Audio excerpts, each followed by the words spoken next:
문제는 우리 사회에서는 그 복리 마법이 장기 비용의 폭증에 의해 훼손된다는 겁니다. 제가 7%의 순수익과 9%의 총수익을 예로 들면서 결국 평생 동안 수익의 70%를 잃을 수 있다는 이야기를 드렸죠. 우리가 통제할 수 없는 인플레이션이 돈의 가치를 잠식해버립니다. 은행 예금 증서나 유사한 상품을 사면 안전하다고 생각할 수도 있겠지만 당신은 달러의 가치가 미래에도 그대로 유지될 것이라고 사실상 투기를 한 셈입니다.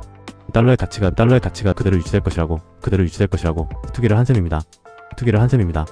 당신은 달러의 가치가 미래에도 그대로 유지될 것이라고 사실상 투기를 한 셈입니다. 사실상 더 큰 위험을 감수해야 한다고 생각합니다. 역사에서 배울 점은 있더라도 그것이 그대로 반복되지는 않는다는 것을 기억하세요. 이건 고대 그리스 철학에서 비롯된 말인데요. 고슴도치는 한 가지 위대한 진리를 알고 있고 여우는 많은 것을 알고 있다는 뜻이에요. 모든 것을 고려한 뒤 원칙을 세우고 나면 시장 변화, 소문 또는 CNBC에서 들리는 뉴스에 휘둘리지 마세요. 제 채널에 많은 분들이 동참해 주시고 계십니다. 매일 보면서 건전한 투자 철학을 내새김하세요.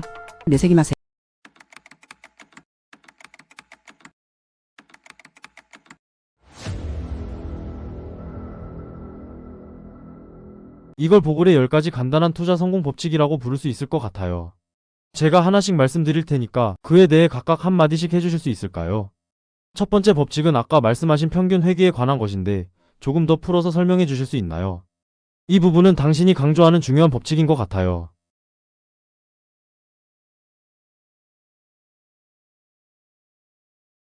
이건 정말 변하지 않는 법칙이에요. 마치 중력의 법칙처럼 올라간 것은 결국 내려가야 한다는 원리입니다. 그리고 금융시장에서 이 원리는 확실히 적용됩니다. 제가 책의 예시를 하나 들었어요. 여기서 말하고자 하는 요점은 과거 성과를 기준으로 펀드를 사지 말라는 것입니다. 왜냐하면 과거의 성과가 계속 반복되는 건 정말 드물기 때문이에요. 오직 아주 예외적인 경우에만 계속될 수 있죠.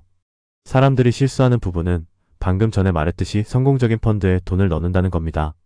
그리고 결국 그 펀드는 떨어지게 되죠. 사람들이 가장 좋아하는 시점에 돈을 넣으니까 결국 고점에서 사게 됩니다. 그래서 제가 첫 번째 법칙에서 제시한 대로 저는 현대의 가장 유명하고 성공적인 8개의 뮤추얼 펀드를 골라서 그들의 연도별 수익률을 S&P 500 지수와 비교했습니다. 그 결과는 모두 비슷했습니다. 시간대는 다르지만 펀드는 이렇게 올라갔다가 이렇게 떨어지죠. 그 패턴이 계속 반복되는 거죠. 그리고 이렇게 유명하고 큰 성공을 거둔 펀드들에서 이런 일이 자주 발생합니다. 그들은 결국 사라지고 펀드 매니저가 떠나거나 좋은 매니저가 잘리고 나쁜 매니저는 은퇴합니다. 사실 주식시장을 지속적으로 이기는 방법은 없는 것 같아요. 모든 것은 유행과 패션, 특정한 시기에 따라 달라지는 거예요. 예를 들어 성장주가 가치주보다 더 잘 나가는 시기가 있으면 그때는 사람들이 성장 펀드에 몰리죠. 그러다가 나중에는 가치주가 더 잘 나가면 다시 가치 펀드로 돈을 넣습니다. 저는 책에서 10개의 펀드를 소개했는데 그중 2개는 뱅가드 펀드입니다. 이 책은 정말 정직하게 말하려고 쓴 책입니다. 그게 얼마나 고통스러울지라도 말이죠. 이런 패턴은 계속 반복되기 때문에 누군가가 이 펀드를 사야 한다고 말하면 저는 그 사람이 정확히 어디에 있는지를 알 수 있어요. 그 사람은 아마 펀드가 가장 좋다고 보이는 정점에 있을 거예요.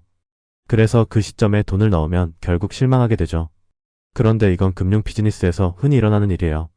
시장이 과열되어 주식 가격이 본래 가치에서 너무 멀어지면 결국 주식은 본래의 가치로 돌아가게 됩니다. 이는 미래 현금 흐름을 할인한 값에 해당하는 것이죠. 이 평균 회귀 현상은 정말 금융시장에서 중요한 진리입니다. 그리고 우리는 항상 자신이 남들보다 더 똑똑하다고 착각해서 스스로를 속이게 되죠. 그게 바로 우리가 자주 실수하는 부분입니다.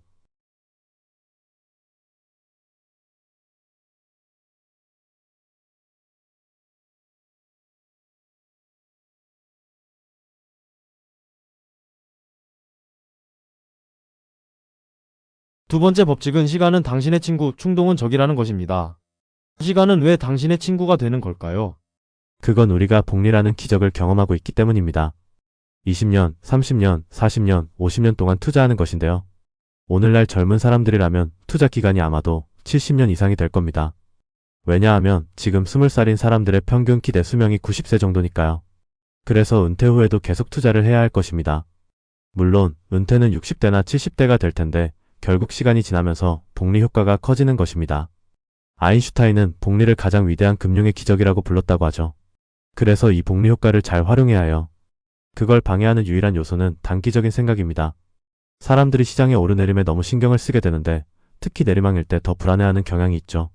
사람들이 상승할 때는 기뻐하고 하락할 때는 불안해하죠. 이런 충동적인 반응은 결국 시장에 들어갔다 나갔다 하는 원인이 됩니다. 그런데 이렇게 생각해보세요. 시장이 낮을 때는 사람들이 걱정하고 있을 때입니다. 그때가 사실은 주식을 사기 좋은 시점이죠. 반면 시장이 높을 때는 기분이 좋아져서 주식을 사게 되죠. 그렇게 되면 결국 손해를 보게 됩니다. 사람들은 본능적으로 두려움을 피하려고 하기 때문에 시장이 낮을 때는 도망치고 싶어 하지만 그럴 때일수록 더 잘 버텨야 한다는 거죠. 맞죠? 만약 우리가 시장의 작은 변동에 신경 썼다면 그것들이 얼마나 어리석은 일인지 알게 될 것입니다. 그래서 저는 종종 셰익스피어의 말을 인용하곤 해요. 어리석은 자가 이야기하는 소리는 소음과 분노로 가득 차 있으나 아무 의미도 없구나. I love volatility. I started buying at 7, but I kept onto it and it went to 1. I love volatility. 세 번째 간단한 투자 성공 법칙은 올바르게 사고 꼭 붙잡고 있어라라는 것입니다. 올바르게 산다는 것은 바로 분산 투자라는 의미입니다. 분산 투자, 분산 투자, 분산 투자. 인덱스 펀드에 투자하는 것은 정말 좋은 방법입니다. 왜냐하면 비용이 저렴하고 여러 가지 이유로 유리하니까요. 그래서 전반적인 시장을 보유하고 있으면 여러 산업을 자연스럽게 다 담게 됩니다. 예를 들어 철강주, 에너지주, 헬스케어주, 기술주 등이 잘 나가는 시기가 다 다르잖아요. 그런 것들을 다 보유하면 자신이 필요한 부분을 골고루 갖게 됩니다. 그게 바로 올바르게 사는 방법이에요. 그리고 꼭 붙잡고 있어라는 부분은 우리가 전에 말한 대로 불안하고 두려운 시점에서 아무것도 하지 말라는 뜻입니다. 탐욕에 관한 부분도 나오네요.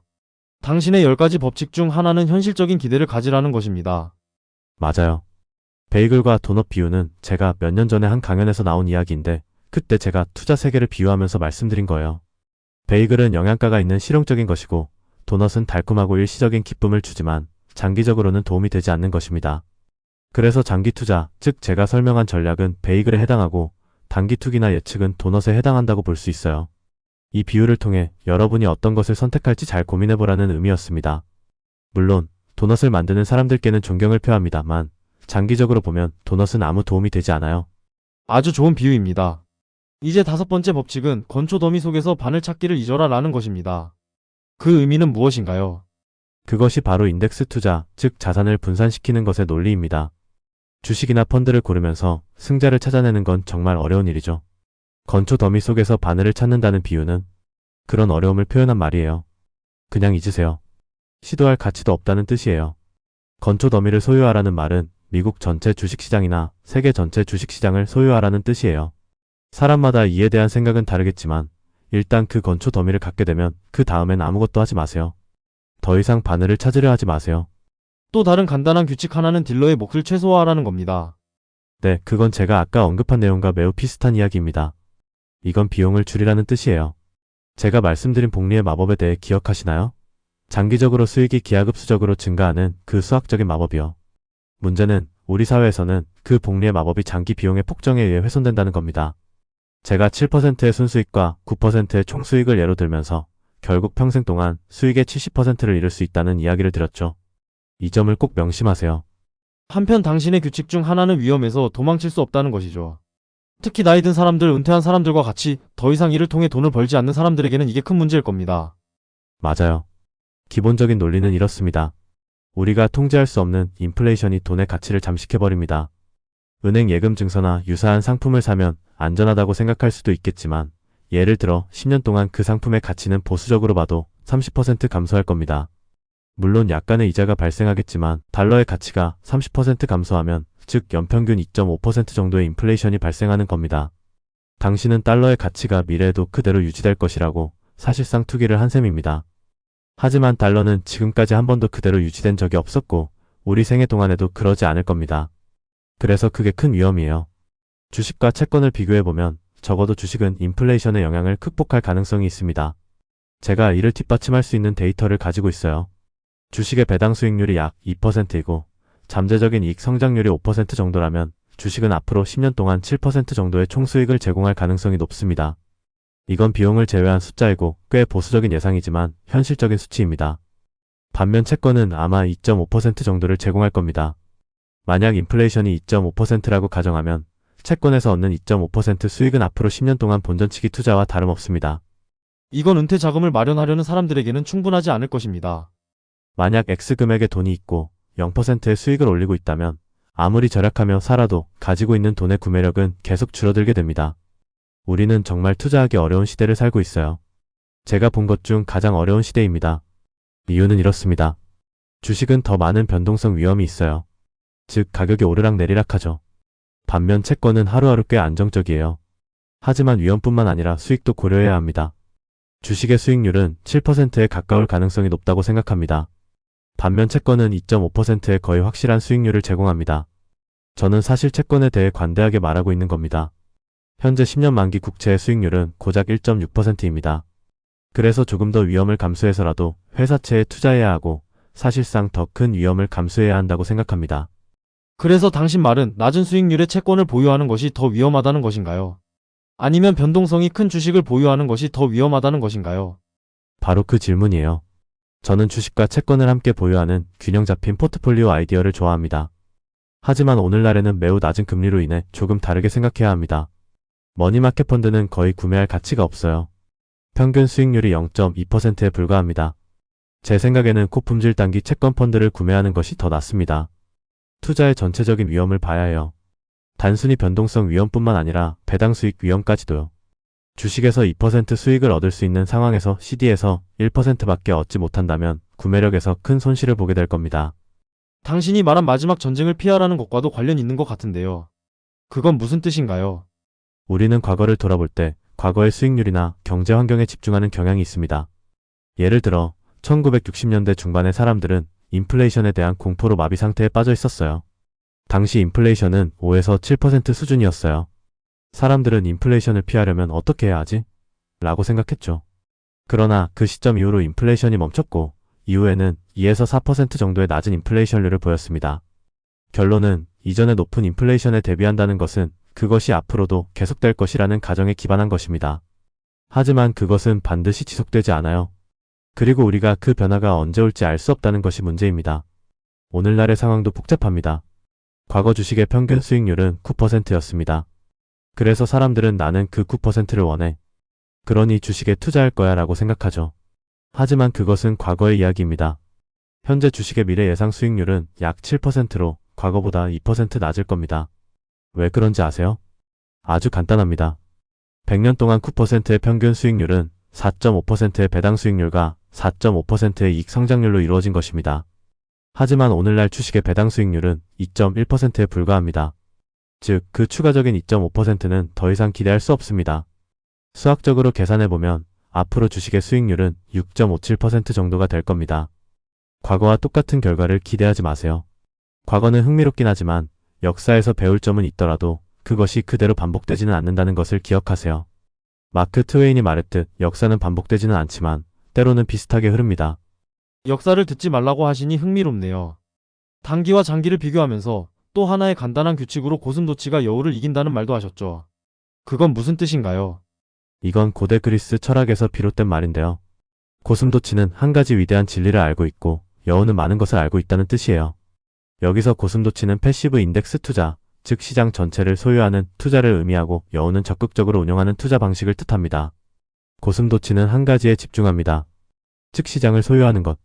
반면 여우는 시장을 이기기 위해 수많은 똑똑한 전략을 시도하지만 대부분 실패합니다. 월스트리트에 가보면 엄청난 두뇌들이 모여 있지만 그들은 서로 경쟁하기 때문에 아무것도 건설하지 못합니다. 저는 그들의 두뇌가 낭비된다고 말하는 게 아니라 평균적으로 보면 다른 두뇌들과 비슷하다는 겁니다. 결국 이기지 못해요. 모든 비밀을 알고 이걸 사라, 저걸 팔아라는 여우 같은 접근법은 작동하지 않습니다. 인덱스 펀드는 지루하긴 하지만 효과적입니다. 또 제가 말한 규칙 중 하나는 들여다보지 말라는 겁니다. 포트폴리오를 너무 자주 확인하면 안 됩니다. 401k나 IRA 계좌를 매분기마다 열어보고 난 부자가 됐어 또는 난 망했어 라고 생각하는 건 도움이 되지 않습니다. 그저 서랍 속에 넣어두고 잊어버리세요.